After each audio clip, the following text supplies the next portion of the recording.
Senator Welch just exposed what might be the most brazen abuse of taxpayer dollars in FBI history.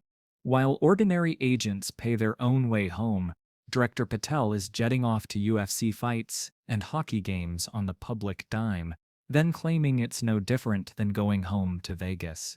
This isn't about travel policy, it's about accountability at the top. Is that the folks who are doing good work get supported for the work they're doing. And a number of highly successful FBI agents have been let go. And I want to just ask you a little bit about that. You know who Brian Driscoll is, right? Yes. Yeah, okay. And my understanding is he served at the FBI for over 18 years. You agree? I believe that's accurate. Special agent in charge of the Newark office.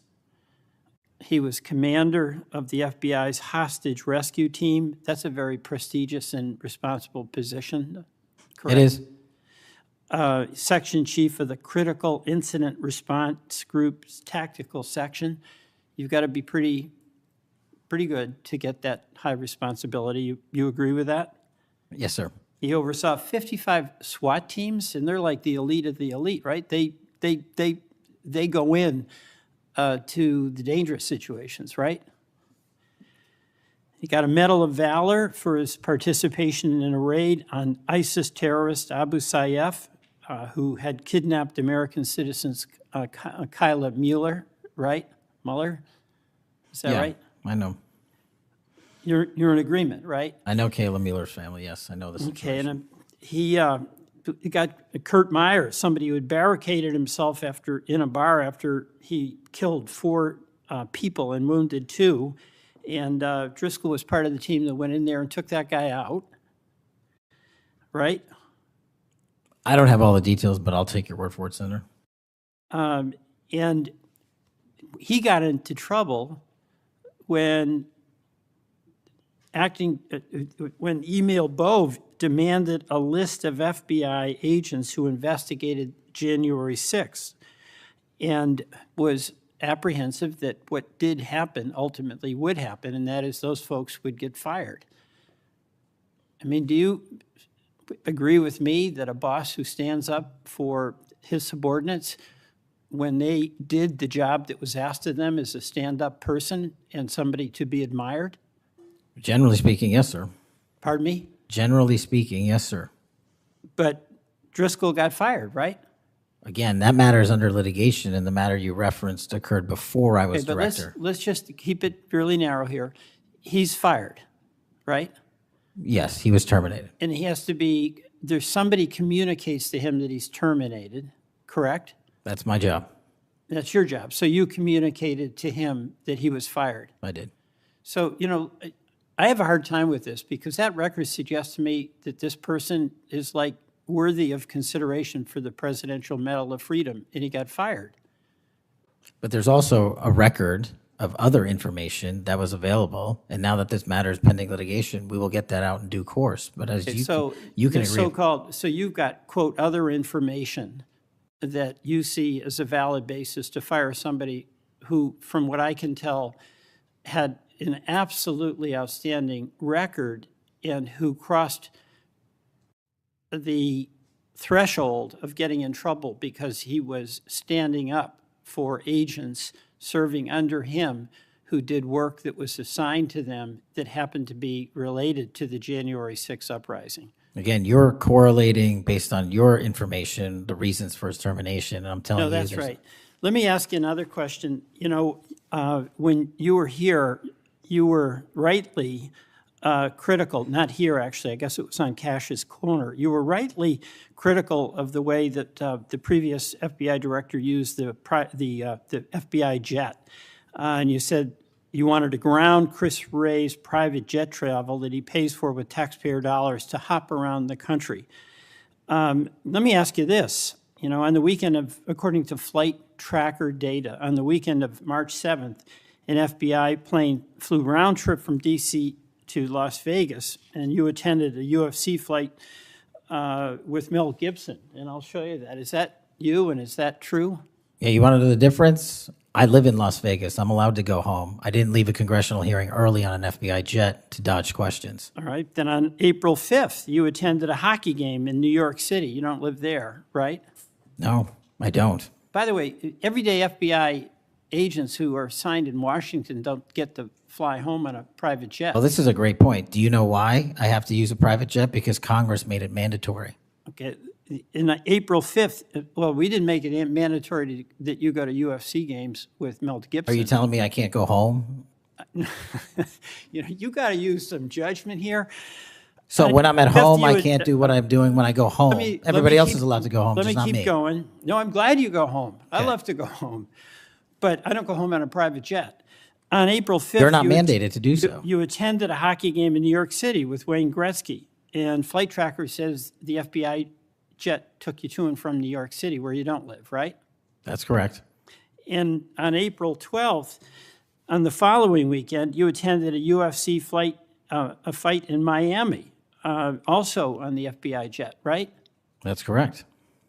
So what's the cost to the taxpayer for those 3 flights? But I pay the commercial equivalent per the regs and the law. And so just so you know, when you are comparing me to prior directors. I asked what the cost was, and you don't know, I take it. Yeah, and what I've done with the use of the private jet is use Andrews Air Force Base versus Reagan National as what the other directors have done to save the taxpayer dollars. Bottom line here, you flew home to Las Vegas. There's nobody else in the FBI who gets paid. They have to pay their own way if they want to go home, right? I mean, right? Well, that's not accurate. Depending on where you're stationed, the FBI covers the bill to get home. So are you telling me that FBI agents who are assigned in Washington, but who may live in Charlotte, they get paid by the FBI to Sometimes they do, yes. All right. Another thing I want to say is this. Our local law enforcement has been stiffed. About $500 million in cop grants have been taken out of the budget. Those really help us in Burlington. They help us in Rutland. They really are important.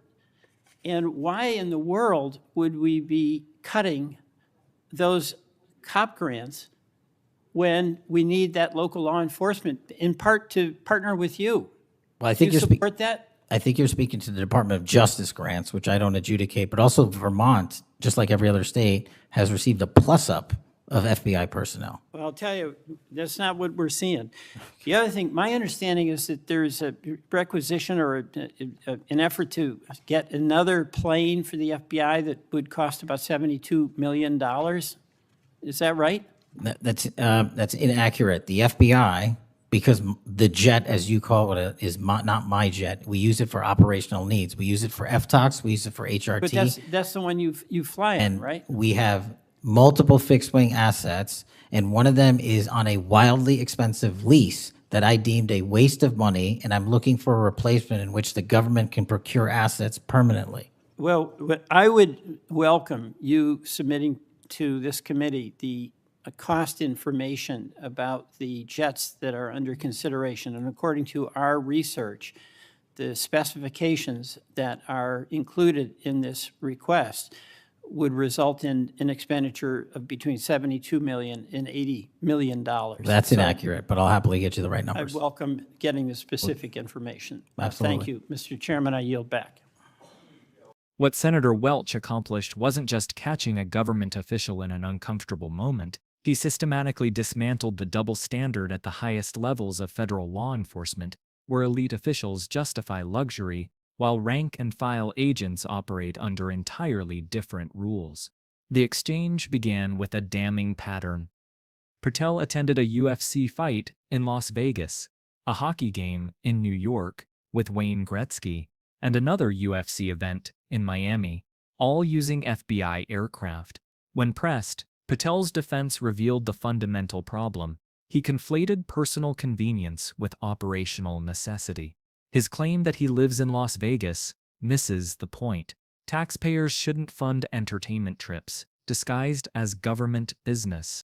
Patel's comparison to predecessor, Chris Wray, exposed his ethical blind spot. He criticized Wray for using FBI jets inappropriately, then justified his behavior by claiming he pays commercial equivalent costs. This defense crumbles because it ignores actual operational costs, which far exceed commercial reimbursement. When a government jet costs thousands per hour, paying commercial prices is like renting a Ferrari and paying bicycle rates. The institutional problem becomes clear when Welch contrasts Patel's travel privileges with ordinary FBI agents stationed in Washington who want to visit family elsewhere typically pay their own way. Patel's claim that sometimes the FBI covers such travel only highlights how exceptional such arrangements are. This connects to deeper accountability issues. The Brian Driscoll case came up earlier, where a decorated agent was terminated for standing up for subordinates. The contrast is stark. An agent who protected his team gets fired, while a director using government aircraft for entertainment faces no consequences. The $72 million aircraft acquisition compounds these concerns. Patel's dismissal of the cost estimate as inaccurate without providing correct figures suggests poor oversight or deliberate obfuscation. For an agency requesting massive budget increases while cutting $500 million in COPS grants, such spending priorities reveal misplaced values. As Patel seeks to establish credibility, these revelations undermine his authority to demand accountability from subordinates. How can a director who jets to sporting events credibly enforce expense policies? Patel's claim that Congress made private jet travel mandatory for security reasons deliberately conflates legitimate protocols with personal convenience.